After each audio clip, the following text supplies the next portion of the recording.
Students, जो special class ये organise की गई है, ये स्पेशल क्लास दो टॉपिक्स को कवर करेगी। आज की स्पेशल क्लास सबसे पहले तो M1 वाले बच्चों के लिए है, जो M1 यानी कि M1 R5 के बच्चों के लिए है, जो नए स्टूडेंट्स हैं, और उनका ये वाला जो चैप्टर आपके स्क्रीन पर दिखाई दे रहा है, इस टॉपिक को कवर करेगी, जिसका नाम है introduction to internet and WWW। तो इस चैप्टर को ये पूरा करेगा, जिसमें कि हम लोग बात करेंगे नेटवर्किंग क्या होती है, लैन नेटवर्किंग के साथ वैन, नेटवर्क टोपोलॉजीज क्या होते हैं, इंटरनेट क्या है, इंटरनेट का इस्तेमाल कहाँ कहाँ होता है, यूआरएल क्या है, साथ ही साथ ब्रॉडबैंड केबल्स और IP addresses, MAC addresses, web browsing, ये सब चीजें हैं इसमें। तो इजी सा कंसेप्ट है। तो पहला टॉपिक तो ये है। सेम टॉपिक कॉमन है आप लोगों के उन बच्चों के लिए जो कि आप लोगों के M2 के हैं। अब M2 कौन सा वाला? पुराना वाला।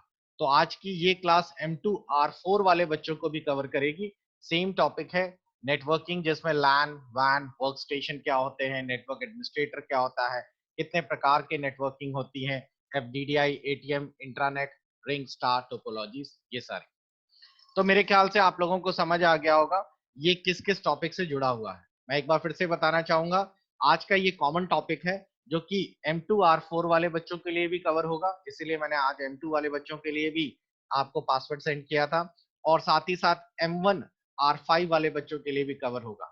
M2 R4 में इंटरनेट नेटवर्क के नाम से ये आपका टॉपिक है, और इसी क्लास में आप लोगों को MR5 वाले बच्चों के लिए 6 चैप्टर है, introduction to internet and WWW।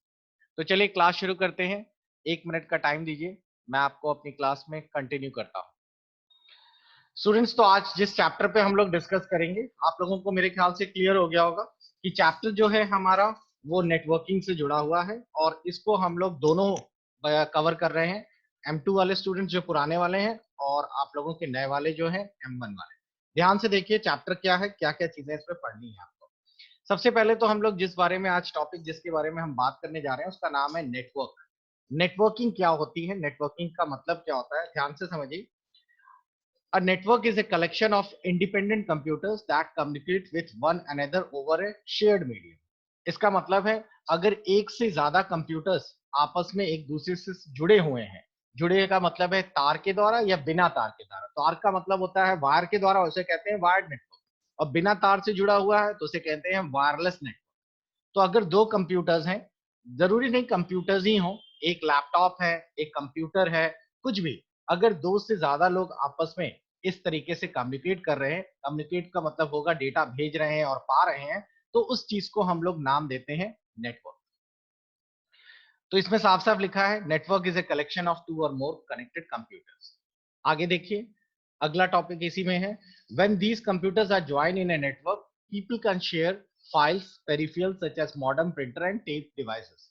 अगर आप इस दो से ज्यादा लोग या कंप्यूटर्स में आपस में सब जुड़े हुए हैं, तो इसका एक बड़ा बेनिफिट ये मिलता है कि हम आपस में फाइलों को आदान प्रदान कर सकते हैं, शेयर कर सकते हैं। अब अगर एक प्रिंटर लगा है, एक नीचे आपकी फोटो देख रहे होंगे, ये बात हो रही है नेटवर्किंग की। एक ऑफिस है, ऑफिस में हमारे पास कई सारे कंप्यूटर्स हैं, और कई सारे कंप्यूटर्स के साथ साथ हम इन सभी कंप्यूटर्स को आपस में कनेक्ट कर दिया गया, एक प्रिंटर भी लगा दिया गया या एक स्कैनर भी लगा दिया गया। तो इसका बेनिफिट क्या होगा, हर कंप्यूटर के लिए अलग अलग स्कैनर और प्रिंटर की जरूरत नहीं पड़ेगी, यही स्कैनर सभी लोग आपस में शेयर कर लेंगे। ये एक बेनिफिट हो जाता है। कंप्यूटर्स जो है नेटवर्क में cables, telephone line, radio waves और सैटेलाइट के थ्रू जोड़े जा सकते हैं। तो आपको नेटवर्क का मतलब समझ आ गया होगा। नेटवर्क का मतलब है दो या दो से ज्यादा कंप्यूटर्स को आपस में जोड़ना, ताकि सिस्टम्स के अंदर की फाइलें शेयर की जा सकें, जो डिवाइसेस हैं, प्रिंटर हैं, उनको आपस में शेयर किया जा सके, केबल्स और रेडियो वेव्स या वायरलेस के द्वारा। तो ये तो बात होती है नेटवर्क क्या होता है। इसी बीच स्काई अमेठी का सवाल आ गया है। हाँ, बता सकते हैं, पूछ सकते हैं अपना सवाल। अगला है हमारे पास, अब नेटवर्क होते क्या क्या हैं, कितने कितने प्रकार के नेटवर्क्स होंगे। तो आप लोगों को नेटवर्क्स जानने के लिए अलग अलग टाइप से बटा हुआ है, अलग अलग टाइप से बांटा हुआ है हमने। सबसे पहला और इजी सा नेटवर्क है जिसको हम लोग कहते हैं लैन। लैन का मतलब होता है लोकल एरिया नेटवर्क। ये थोड़ा बहुत आपको इसके बारे में आइडिया भी होगा। लोकल एरिया नेटवर्क जैसे कि आप स्क्रीन पर देख पा रहे हैं, स्क्रीन पर आप लोगों को यहाँ पर एक छोटा सा नेटवर्क दिखाई दे रहा होगा। इस नेटवर्क में कई कंप्यूटर्स आपस में जुड़े हुए हैं, प्रिंटर भी जुड़ा हुआ है, और जुड़ा होने का मतलब है बीच में एक डिवाइस लगाया गया है। इस डिवाइस को हम लोग हब कहते हैं। लेकिन अब ये खत्म हो गया है, अब इसकी जगह मार्केट में स्विच का इस्तेमाल होता है। क्या होता है हब एंड स्विच में? किसी को कोई आइडिया? आप में से कोई जानता है हब या स्विच में क्या अंतर होता है? किसी को कोई आइडिया है तो जरूर हाथ रेस करें। ओके, अपर्णा जानते हैं थोड़ा सा इसके बारे में, बताइए अपर्णा।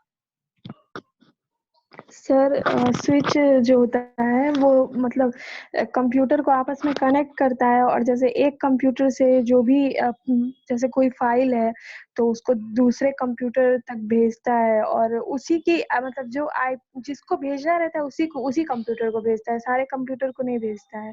और ये काफी आसान रहता है, और इसमें काफी प्रोटेक्शन मतलब देता है फाइलों को, और मतलब और सिक्योर करता है फाइलों को, आराम से एक कंप्यूटर से दूसरे कंप्यूटर में पहुंचा देता है। और यही सर। और हब हब क्या होता है? सर ये भी जैसे पहले इसका यूज किया जाता था, तो पहले ये क्या करता था कि जैसे एक कंप्यूटर से कोई इंफॉर्मेशन है तो ये सारे कंप्यूटर को भेज देता था। तो इससे क्या होता था कि परेशानी ये हो जाती थी कि मतलब एक कोई किसी की जानकारी है वो सिर्फ एक ही दूसरे को ही भेजना है, जबकि वो सारे जितने भी कंप्यूटर कनेक्टेड है सबको चला जाता था। तो इससे प्रॉब्लम हो जाती थी, तो इसीलिए स्विच का कि वो जिस जिस कंप्यूटर को भेजना रहेगा उसी को भेजेगा, उसी आईपी एड्रेस पे, इसीलिए स्विच ओके, का यूज किया जाता है। तो अपर्णा ने ठीक ठाक बताया, लेकिन उतना परफेक्शन नहीं है। मैं अभी फिर से उसको बताता हूँ। फिलहाल तो लैन का मतलब आप लोग समझ रहे होंगे। अगर एक सिंपल सा कंप्यूटर है, आपका अकेला लैपटॉप या कंप्यूटर है, तो उसे हम लोग कहते हैं स्टैंड अलोन। स्टैंड अलोन का मतलब होता है अकेला अपना कंप्यूटर जो चलने में सक्षम है। लेकिन स्टैंड अलोन का मतलब आप सिर्फ अकेला एक कंप्यूटर चला सकते हैं। अब एक ऑफिस में अगर 5-6 कंप्यूटर्स है तो उनको जोड़ना जरूरी है। इनको जोड़ने के लिए हम लोग तार या वायर या वायरलेस का इस्तेमाल करते हैं। और जब ये पूरा बन जाता है एक पूरा सिस्टम, तो इस पूरे सिस्टम को या पूरे नेटवर्क को हम लोग नाम देते हैं लैन।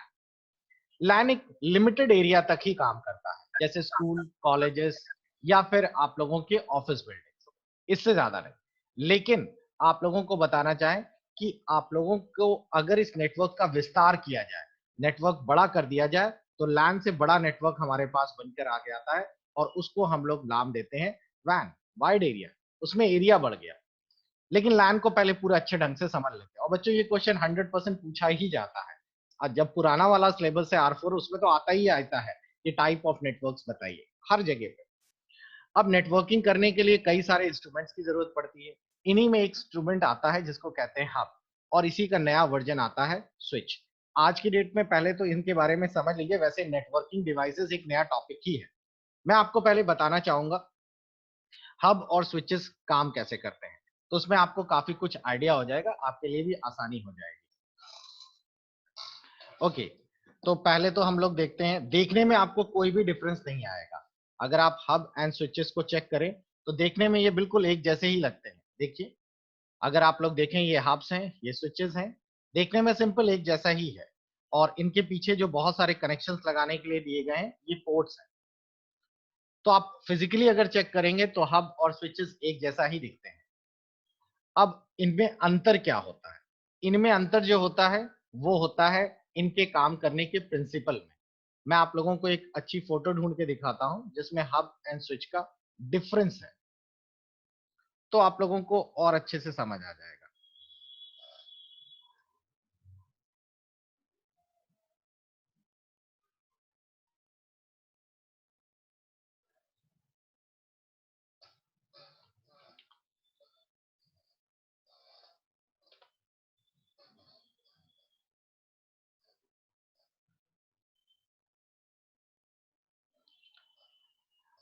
ओके, देखिए, ये है हमारा एक बहुत ही अच्छा डिफरेंस समझाने के लिए।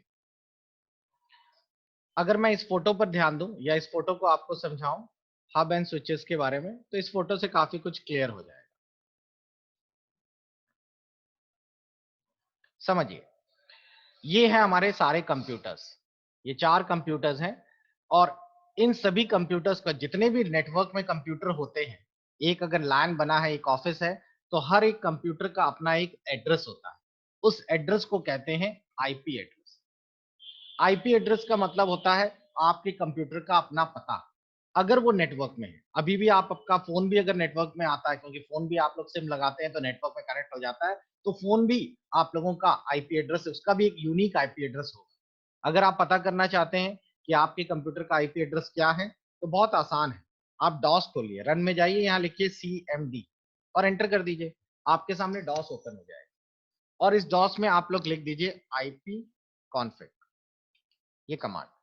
जैसे ही आप एंटर करेंगे, आपके कंप्यूटर का आईपी एड्रेस यहां पर मेंशन करने लगेगा। ये देखिए, ये रहा मेरे कंप्यूटर का आईपी एड्रेस। अब आईपी एड्रेस भी दो टाइप के होते हैं, एक IPv4 और एक IPv6। इसके बारे में हम लोग बाद में कभी बात करेंगे। तो आईपी एड्रेस मेरे कंप्यूटर का है 192.168.0.100। इसी तरह अगर नेटवर्क में दूसरे कंप्यूटर का चेक करेंगे, तो हो सकता है उसका हो 192.168.0.102। सब हमेशा आखिरी वाले ही डिजिट चेंज होंगे। तो इस तरीके से हमारे सारे कंप्यूटर्स के अलग अलग आईपी एड्रेसेस होंगे, और वो आप चेक भी कर सकते हैं कौन कौन से आईपी एड्रेसेस आपके कंप्यूटर या आपके लैन में लगे हुए हैं। अब हब जो लगा होता है डिवाइस, भाई सभी कंप्यूटर्स आपस में कनेक्ट होंगे, हब एक बीच में डिवाइस लगा दिया गया है। अब ये वाले कंप्यूटर को अगर इस आईपी एड्रेस वाले, मैं इनकी पहचान के लिए 1 2 3 4 कहता हूं। अब अगर पहले वाले कंप्यूटर को, मान लीजिए चौथे वाले को सिग्नल भेजना है या चौथे वाले को फाइल शेयर करनी है, तो वो तो हब के थ्रू ही जाएगी।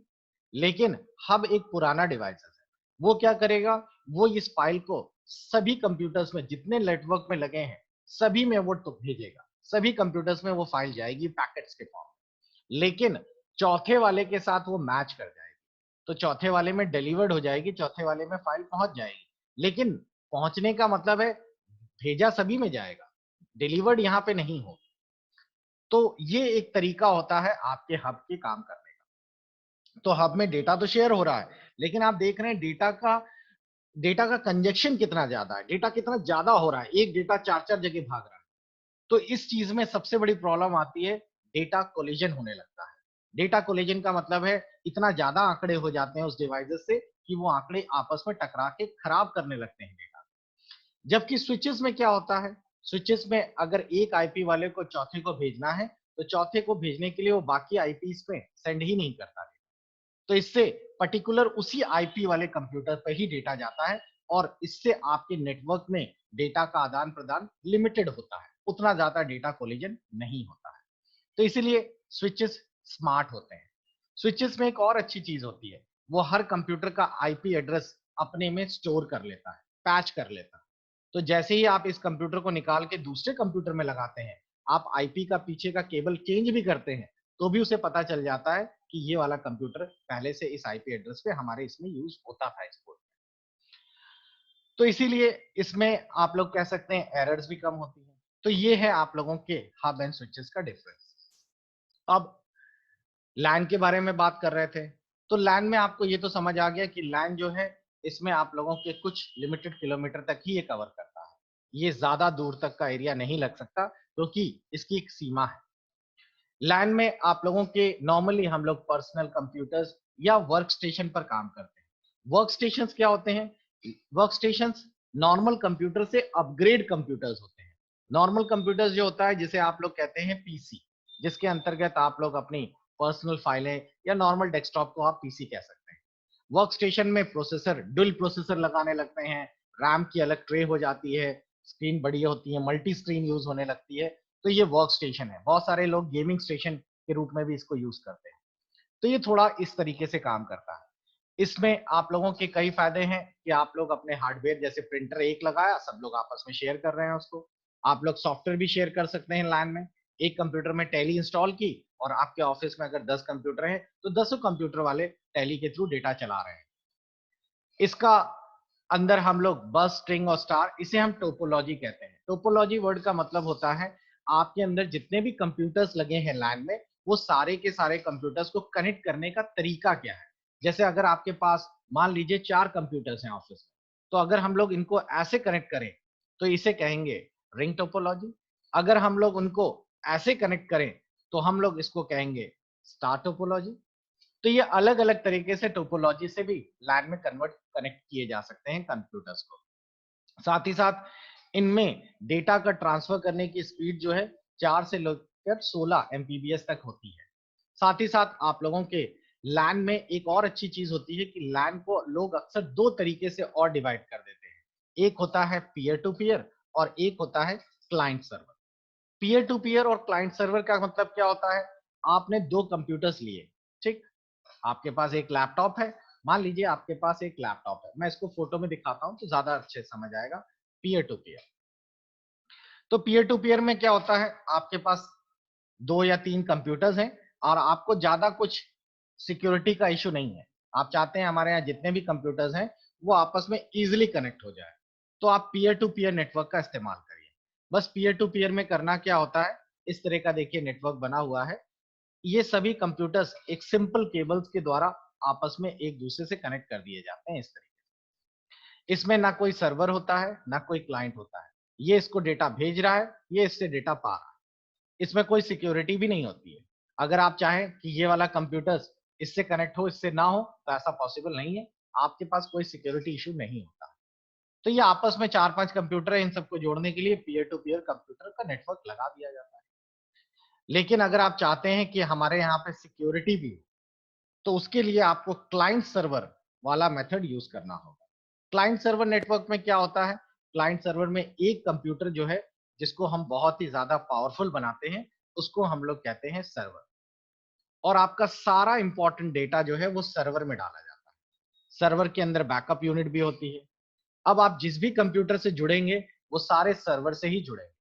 सर्वर के पास पूरे राइट्स होते हैं कि हमें इस कंप्यूटर को डेटा देना है, ये वाला कंप्यूटर या इस आईपी का कंप्यूटर या इस यूजर का आदमी हमारे सर्वर से डेटा ना ले पाए। इसको हम सी और डी ड्राइव दोनों की परमिशन देंगे, इसको सिर्फ सी की देंगे। तो ये सारी चीजें सिक्योरिटी पॉइंट ऑफ व्यू से सर्वर क्लाइंट में डिजाइन की जा सकती है। तो ये फायदा होता है सर्वर क्लाइंट नेटवर्क और पीयर टू पीयर। तो लैन के बारे में आपको काफी कुछ समझ आ रहा होगा। लैन जो है आज की डेट में छोटे बड़े सभी ऑफिसेस में यूज किया जाता है। लैन के कई सारे फायदे हैं, जैसे कि इस वाले उसमें आपको पूरी फोटो से समझ आ रहा होगा कि ये एक हमारा ऑफिस है, इसमें हमारा एक प्रिंटर लगा हुआ है, वाईफाई प्रिंटर लगा रखा है। आप लोग यहीं से बैठे बैठे आदमी प्रिंट आउट भी दे रहा है। आजकल देखा होगा, आजकल वायरलेस प्रिंटर्स बहुत यूज करते हैं लोग, एक ही साथ कई लोग फाइल सेंड भी कर रहे हैं। नेट लगा रखा है, 4-5 लोगों को नेट भी शेयर हो गया, ये भी फायदा है। देखिए यहाँ पे दिखाया गया है कि आप लोगों के पास कई छोटे छोटे आप लोगों ने सर्वर्स या क्लाइंट्स बना रखे हैं जिसमें आप लोगों ने अकाउंट्स का एक सॉफ्टवेयर लोड कर रखा है और वो सभी आपस में एक दूसरे से उसी मशीन से डेटा शेयर कर रहे हैं। तो ये फायदा होता है आप लोगों का लैन में। लैन का एक और बड़ा बेनिफिट है और वो है इंटरनेट शेयरिंग। इंटरनेट शेयरिंग का मतलब जैसे आपके यहाँ ऑफिस में 3-4 कंप्यूटर है, अब ये सभी कंप्यूटर में इंटरनेट की जरूरत है तो उतने कनेक्शन लेने की जरूरत नहीं है। इसको बिल्कुल उस तरह समझ लीजिए जैसे आपके पास एक फोन होता है। अब आपके घर में एक मोबाइल है और आपके दो भाई हैं या एक छोटा भाई एक बड़ा भाई, इनको भी फोन में नेट देना है। तो इन तीनों को आप लोग फोन में आप लोग नेट ना कनेक्ट करके एक में आप नेट कनेक्ट करते हैं और इसका हॉटस्पॉट ऑन कर देते हैं। हॉटस्पॉट ऑन करने से ये इससे डेटा ले लेता है, तीनों के पास नेट चलने लगता है, तो बिल तो एक ही का आता है। सेम इसी तरह ऑफिस में भी होता है। ऑफिस में एक कंप्यूटर आप लोगों का इंटरनेट से जोड़ दिया जाता है और फिर स्विच और लैन की मदद से इसका डेटा सभी में शेयर कर दिया जाता है। तो सभी के पास कंप्यूटर पहुंच जा, सभी के पास नेटवर्क में आने लगता है डेटा, सभी लोग इंटरनेट यूज करने लगते हैं, तो बिल एक ही का आता है। मैक्सिमम सभी कैफे वाले इसी बिहाफ में काम करते हैं। तो ये सब कैसे हो पा रहा है, ये सब किसकी एप्लीकेशन है, ये सारा लैन के फायदे। तो लोकल एरिया फिर आपको लिखने के लिए अच्छा खासा कंटेंट हो गया। तो आप लोगों को ये जो टॉपिक है लोकल एरिया नेटवर्क्स, जो आपका M1 में भी है और साथ ही साथ R4 यानी कि पुराने वाले जो स्टूडेंट्स हैं उनके M2 में भी है, इनके बारे में आपको क्लियर हो रहा होगा। अभी मैं जिसके बारे में बात कर रहा था क्लाइंट सर्वर्स, ये सब चीजें इसी में है। चलिए आगे बढ़ते हैं। लैन को और बड़े नेटवर्क में शिफ्ट करते हैं और इसका नाम देते हैं वैन, वाइड एरिया नेटवर्क। और इसके बारे में बात करने के लिए कोई बच्चा पहले बताए, मेरे को बताना चाहेगा कोई बच्चा वैन के बारे में जानता है कोई? अगर हाथ जानता है तो हाथ रेस करे। वाइड एरिया नेटवर्क क्या होता है और ये लैन से किस तरीके से अलग है? अपर्णा का हाथ रेस हुआ है, हाँ अपर्णा बताइए। सर जो वैन होता है वाइड एरिया नेटवर्क होता है, इसमें मतलब जो जैसे लैन होता है, लैन, मैन और फिर वैन होता है। तो जैसे लैन होता है कि एक ही बिल्डिंग में जितने भी कंप्यूटर हैं उसको कनेक्ट करता है। फिर लैन के बाद मैन होता है जो मतलब जैसे 2-3 शहर को कनेक्ट करता है आपस में। और ऐसे बहुत छोटे-छोटे वैन होते हैं, ये सब आपस में मिलते हैं तो वाइड एरिया नेटवर्क बनता है। मतलब ये पूरे अर्थ पे जितना भी इंटरनेट है ये उसको कनेक्ट कर रहा है। और इससे क्या होता है, जो इंटरनेट हम चला रहे हैं मतलब कहीं भी, या अमेरिका में हो या दुबई में या इंडिया में, कहीं भी हम अगर चला रहे हैं तो ये पूरा जो ग्लोबल इतने बड़े स्तर पे जो कंट्रोलिंग हो रही है ये वैन के थ्रू। हेलो। हाँ पुरुषोत्तम, आप कुछ बताना चाहेंगे? ये सर जो अपना जो पीएसआईटी में जो नेटवर्क लगा हुआ है ये इसमें वैन यूज हो रहा है, और जो ये अभी सिस्टर बता रही थी वो मैन होता है जो हम कहीं भी यूज कर सकते हैं जिसको ओके, ऑल इंडिया या और बाहर भी। चलिए इसके बारे में और क्लियर करते हैं। वैसे तो ये टॉपिक इजी है, मेरे को लगा सभी को पता होगा, लेकिन मैं आपको फिर से बताता हूँ वैन के बारे में क्या है। एक बार क्लास को रीस्टार्ट करते हैं बच्चों, क्योंकि हमारा टाइम ड्यूरेशन फिनिश हो गया है और अब हम लोग अगली बार दोबारा ज्वाइन करिए क्लास को, फिर हम लोग इस टॉपिक को कंटिन्यू करते हैं।